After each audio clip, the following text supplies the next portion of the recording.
Bonjour, bienvenue à Ivoire Business TV. Nous recevons aujourd'hui un député. C'est vrai que depuis très longtemps, on le voit dans différents médias, surtout Africa 24, RFI, un peu partout. C'est le député Kramoko Kwasi, député de Kokanda. Bonjour monsieur le député, comment allez-vous? Bonjour monsieur, je vais bien, merci.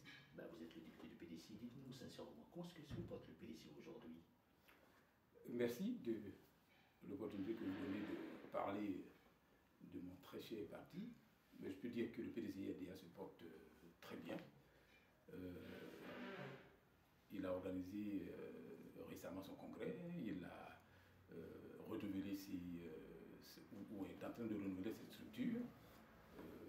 Tout porte à croire que le parti se redynamise. Au niveau du congrès, on parle d'un score purement à la soviétique qui est sorti 91% pour le président. Dédié 3%. 93%. 93%. Est-ce que de nos jours actuellement, est-ce que ces scores existent, surtout au sein d'un parti comme le PDC qui prône réconciliation, pardon et tolérance? Comment est-ce qu'on peut ne pas contester ce genre de résultats? Écoutez, si de nos jours ces scores existent, mais nous en voyons un là. Le président Bédi a réalisé un score de 93% au dernier congrès. Mais que dire? Mais nous sommes démocrates et nous l'avons accepté. Aujourd'hui, il n'est pas le lieu de le remettre en cause. On a l'impression que vous êtes un peu mal à l'aise par rapport bien sûr aux 93%. Ah bien sûr, moi j'ai soutenu un candidat qui n'a fait que 3%, donc je ne peux pas être à l'aise. Le candidat que vous avez soutenu, on en parlera tout à l'heure. Dites-nous, il y a quand même quelque chose qui s'est passé il y a quand même, je dirais quand même 3 jours de cela. Blé Goudé a fui expédié à la haie. On a vu les photos qui traînaient un peu dans les journaux dans l'opposition. Le PDC n'a pas réellement réagi face à la déportation d'un Ivoirien d'abord dans les premiers temps et surtout d'un leader charismatique comme Blé Goudé. Vous qui êtes député, quelle est votre position vis-à-vis de ça? Écoutez, je suis député du PDC-IRDA. Je précise que je parle, c'est vrai, en tant que député de la nation, mais c'est à mon nom personnel et non pas au nom du PDC-IRDA qui a ses porte-parole. Mais je voudrais dire que le transfèrement de Blé Goudé à la haie en soi ne devrait pas constituer l'événement. Et je peux comprendre que le PDC-IRDA n'ait pas de réaction vis-à-vis du transfèrement lui-même. Ce qui nous intéresse, nous, c'est qu'au sorti de la grave crise qui a traversé la Côte d'Ivoire, je ne vous rappelle rien, le PDC-IRDA est une grandissime victime des violences qui sont intervenues en Côte d'Ivoire depuis 1999. Ce qui nous intéresse, c'est que la Côte d'Ivoire, qui est allée en lambeaux depuis 7 ans, doit pouvoir se retrouver. Ce qui nous intéresse, c'est de voir quels sont les éléments que nous pouvons mettre en œuvre pour catalyser justement cette réconciliation. Alors la question qu'on se pose, est-ce que le transfèrement de Blé Goudé aujourd'hui peut être neutre dans la dynamique de la réconciliation qui est amorcée? Je n'ai pas la réponse. Mais il faut dire que nous avons besoin que la justice passe. Mais alors, qu'elle passe pour tout le monde. Qu'elle passe pour tout le monde. La crise que nous avons traversée a mis face à face des belligérants, des protagonistes. Ce qui est un peu surprenant, un peu étonnant, ce qui est un peu préoccupant, c'est que c'est un sentiment qui est né dans la conscience collective que la justice, du moins dans l'instant, semble être très active d'un côté. Et notre crainte, c'est que cela puisse gêner la réconciliation que nous souhaitons tous. Mais vous, au sein du PDC, puisque vous venez de dire clairement que la justice est très active d'un seul côté. C'est l'impression qu'il y a. Vous le dire, monsieur le député. Est-ce que vous pensez qu'aujourd'hui, il y a quand même justice des vainqueurs sur la vaincue? Parce que jusqu'à preuve du contraire, on a l'impression qu'il y a un seul camp, surtout un seul camp qui se déplace pour aller à ces pays. Vous êtes quand même député du PDCI, parti d'Oufou-Boigny qui a toujours prôné la paix. Et Bédi en lui-même ne parle pas au sein des déportations qui sont passées avec le président Bob Laurent et Blé Goudé. Je ne sais pas quand est-ce qu'il va parler, aujourd'hui. Mais c'est ce que je me suis peut-être pas très bien exprimé.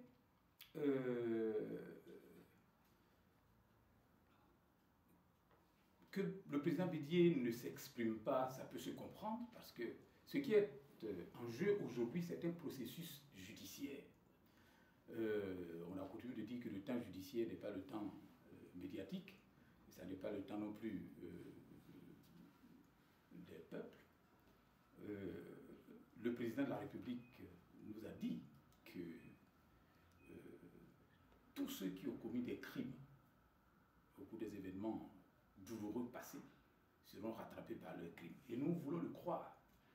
Le ministre de l'Intérieur, le lendemain du transfèrement de Blé Gaudier à La Haye, nous a assuré que tous ceux qui ont commis des crimes seront aussi rattrapés. Donc, ce que nous pouvons encourager, c'est que ces professions de foi ne restent pas comme de seules incantations, mais que cela puisse être suivi d'actes. Alors le président Bédier, comme tous les autres Ivoiriens, s'attendent à ce que le processus qui est amorcé suive son cours. Maintenant, il faut souhaiter que ça aille assez vite pour pas que les Ivoiriens aient l'impression que, bon, c'est un peu de la poudre aux yeux. Le député Kakabé, votre ami, je crois bien. Bien sûr. A l'air de prendre le taureau par les cornes. On a l'impression que depuis ce qui s'est passé bien sûr au Congrès, il revient encore en surface à Paris, un meeting, et au cours d'une interview, il a traité, je crois bien, le vice-président Aosso Jano d'un culte politique. Les sanctions doivent être faites au sein du PDCI. Il n'arrive pas à comprendre, le député n'arrive pas à comprendre que comment on peut être du PDCI et militer franchement pour un parti, pour une réconciliation, pour un, je dirais quand même pour quelque chose d'une candidature unique. Vous, votre avis au niveau de ça, qu'est-ce que vous dites? On parle de... Il faut... merci, je restaure ce que le député Kakabé a dit de façon contextuelle. Le député Kakabé a dit que le congrès du PDCI-RDA a produit une résolution forte qui a dit que le PDCI-RDA en 2015 doit présenter un candidat issu de ses propres rangs.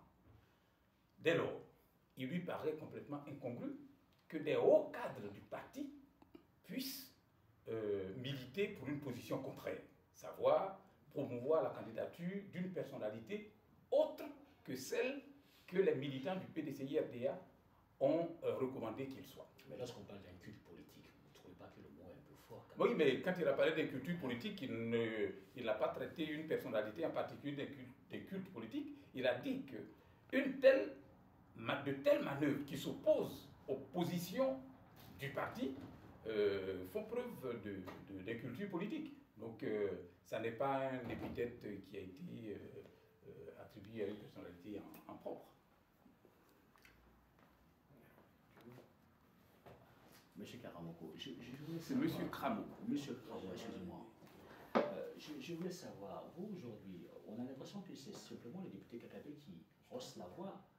On a l'impression aussi que la plupart des députés du PDCI n'osent pas parler. Est-ce qu'il y a-t-il une discipline pour ne pas parler sous prétexte d'être sanctionné? Mais attendez, déjà il est très heureux que le député Kakabé parle. Hein? Je vais prendre une image biblique. Jean-Baptiste, le précurseur du Christ, était la seule voix qui criait dans le désert. Ce qui est intéressant, ce n'est pas qu'il y ait beaucoup de voix qui crient, mais qu'il y en ait beaucoup qui entendent.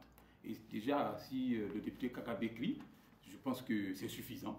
Il faut souhaiter qu'il y ait beaucoup d'oreilles qui l'entendent et qui se mettent à marcher à cette voix. On parlera aussi du FPI d'Afingessant qui a lancé, je crois bien, un mot d'ordre à ses partisans. Il a dit clairement, je demande aux partisans de ne pas les faire recenser et de boycotter le dialogue pour la réconciliation. Pensez-vous qu'un leader charismatique comme Afingessant a-t-il le droit de lancer aussi un mot d'ordre aussi dur comme ça? Écoutez, moi je ne vais pas trancher, je pense que c'est regrettable. C'est regrettable que nous en arrivions là. Je suis tenté de dire, mais à qui la faute? Quelles sont les responsabilités? C'est pour ça que j'ai dit que la Côte d'Ivoire a besoin que ses fils et ses filles se rassemblent. La réconciliation est un chemin difficile qui va requérir beaucoup de sacrifices. Et il faut que nous soyons conscients de la délicatesse de la situation de la Côte d'Ivoire. Et donc que nous acceptions de consentir les sacrifices nécessaires, aussi bien du côté du pouvoir que de l'opposition. Que les uns abandonnent l'arrogance et que les autres aussi abandonnent les invectives et qu'on puisse faire la part des choses. Le recensement général de la population et de l'habitat, tout le monde l'aura compris, n'a pas de relent purement politique. Le développement d'un pays s'assoit sur des prévisions. Et les prévisions aussi s'asseyent sur une quantification réelle des populations qui vivent sur le sol du pays. Le dernier recensement des populations en Côte d'Ivoire date de 1998. Ça commence à dater. Donc nous n'avons pas d'informations fiables. Est-ce que vous pensez, vous qui êtes député cadre du Parlement ivoirien, je voulais savoir votre sentiment lorsque un président d'un parti politique comme le FPI lance un appel comme ça? C'est pas un peu lourd à votre avis que l'appel soit quand même l'appel à la désobéissance? On a l'impression que depuis que vous avez fait une alliance, bien sûr avec le gouvernement, avec le RDR, le PDC ne parle pas trop. On se pose la question, il y a eu quand même le massacre de Nanibi, rien n'a été dit. Le massacre de Nanibi à l'ouest de la Côte d'Ivoire, dans la commune de Dieupé, rien n'a été dit. Et on se pose la question, votre position réelle au sein du PDC, c'est quoi? Vous, les membres du PDC. Notre position vis-à-vis des tueries de Naïbli, en particulier, le massacre de Naïbli. Oui. Ben, attendez, vous nous ramenez loin en arrière. C'est pas aujourd'hui que le PDCIRDA va réagir par rapport à ces événements qui ont été globalement condamnés en leur temps. Maintenant, il est question que le PDCIRDA prenne sa part de responsabilité dans la réconciliation qui est amorcée. C'est sur ça que nous voulons attendre la réaction de notre parti. Mais quelle est la part de responsabilité du PDC dans la réconciliation des Ivoiriens? Ah ben, la part de la responsabilité du PDCIRDA dans la réconciliation des Ivoiriens est évidente. Ce parti a une position historique. La Côte d'Ivoire a été construite par le PDCIRDA. Nous n'avons pas voulu être rancuniers. Les premiers, comme je l'ai dit, les premières victimes des violences en Côte d'Ivoire, c'est bien le PDCIRDA, depuis 1999. Mais le PDCIRDA n'a pas regardé à cela. Nous ne savons pas faire, nous n'avons pas l'art de la violence, nous ne savons pas comment c'est. D'ailleurs, on ne comprend pas très bien comment ces choses-là peuvent arriver. Mais avec la sagesse qui sied donc à ce parti qui a construit la Côte d'Ivoire, nous essayons d'entendre, d'écouter les uns et les autres et d'apporter la mesure. La mesure, c'est pour ça que j'ai dit, pour que nous y arrivions, il faut que ceux qui pensent avoir une position de force abandonnent l'arrogance. Que ceux qui se croient vaincus et victimes de la justice des vaincus aussi abandonnent les invectives. Il faut que chacun mette de l'eau dans son vin et que nous puissions retrouver à un point médian, hein, pour que nous puissions évaluer les remèdes qui vont nous amener à guérir de ce grand mal. Maintenant, le PDCIRDA ne peut pas tous azimuts en train de crier. Vous avez dit qu'il est en alliance avec le RDR. Oui, à un moment donné, après avoir analysé la situation et pour atteindre un certain objectif, le RHDP a été porté sur les fonds baptismaux, ce qui a permis de faire un bout de chemin et de performer certaines actions. Maintenant, bon, il faut voir, le président Houphouët-Boigny a dit que la politique, c'est la saine appréciation des réalités du moment, bonne ou mauvaise. Puisque vous dites que la politique est la saine appréciation des choses du moment, Bédié, 81 ans, candidat présidentiel toujours, ou il y aura un autre candidat? Est-ce qu'il a 81 ans? Il a 80 ans. Mais 80 ans. Oui, mais il faut dire les choses comme elles sont. Est-ce que, à votre avis, Bédié sera candidat? Ah, ça, vous qui êtes dans le cercle restreint. Ah non, je ne suis pas dans le cercle restreint. mais non, je ne sais pas, je ne peux pas dire si le président Bédié sera candidat ou pas. C'est dire que en politique, c'est la saine appréciation des choses du moment. Cela signifie réellement concurrence et qui est impossible en quelque sorte. Est-ce que vous, à votre avis, est-ce que Bédié, qui a gagné 93% au dernier congrès, peut être aussi candidat aux élections présidentielles? Non, la saine appréciation des réalités du moment ne veut pas dire avoir la capacité de rendre possible l'impossible. C'est pas ce que le président Houphouët-Boigny a voulu dire. Voilà. Maintenant, quand je reviens à votre question, vous dites que le président veut dire qu'il y a eu 93% au Congrès. Est-ce que je peux dire s'il sera candidat ou non? Je ne sais pas si le président Bédier sera candidat ou non. Voilà, je ne peux pas l'affirmer.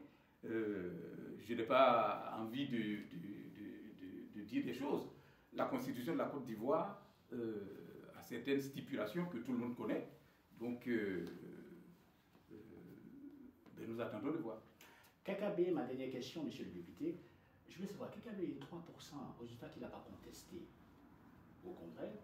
Il souhaite parler bien sûr à toute la population, soit de la diaspora, le FPI, le RDF, y compris le PDCI. Est-ce que vous pensez sincèrement que la voix du député Kakabe est-il prépondérante aujourd'hui? Est-ce qu'il est capable de rassembler aujourd'hui dans la diaspora? Écoutez, question difficile à répondre. Je souhaite que la voix de Kakabe puisse rassembler. Pourquoi je le dis? Parce que, de mon point de vue, Kakabe tient un discours honnête. Et chacun peut s'en faire une idée. Chacun peut s'en faire une idée. Voici un monsieur qui a fait la preuve de ses prises de position courageuses. J'allais même dire iconoclaste. C'est ça qui lui vaut d'être là où il est. Son discours n'est autre que ramener les Ivoiriens autour de la mère patrie, autour de la Côte d'Ivoire. Moi, je pense qu'en Côte d'Ivoire, nous avons besoin de ce genre de discours. Voilà. Il est bon que quand nous avons traversé les braises, comme ça a été le cas pour les Ivoiriens, qu'il y ait un minimum de confiance qui puisse se créer entre les uns et les autres. Jusqu'à présent, j'ai l'impression que chacun est demeuré sur son camp à soi. Il en faut des Ivoiriens qui abandonnent le leur et qui essayent de catalyser le rapprochement. C'est dans cette voie que le député Kakabe s'engage. Et pour moi, c'est un discours honnête. C'est pour ça que je soutiens son action. Maintenant, vous me dites, est-ce qu'il a une voix prépondérante? Je n'en sais rien. Mon souhait, c'est que cette voix puisse être entendue. On vous remercie, monsieur le député. C'est moi qui vous remercie. C'était l'émission Ivoire Business TV avec le député Kramo Kwasi. Je vous remercie. À très bientôt.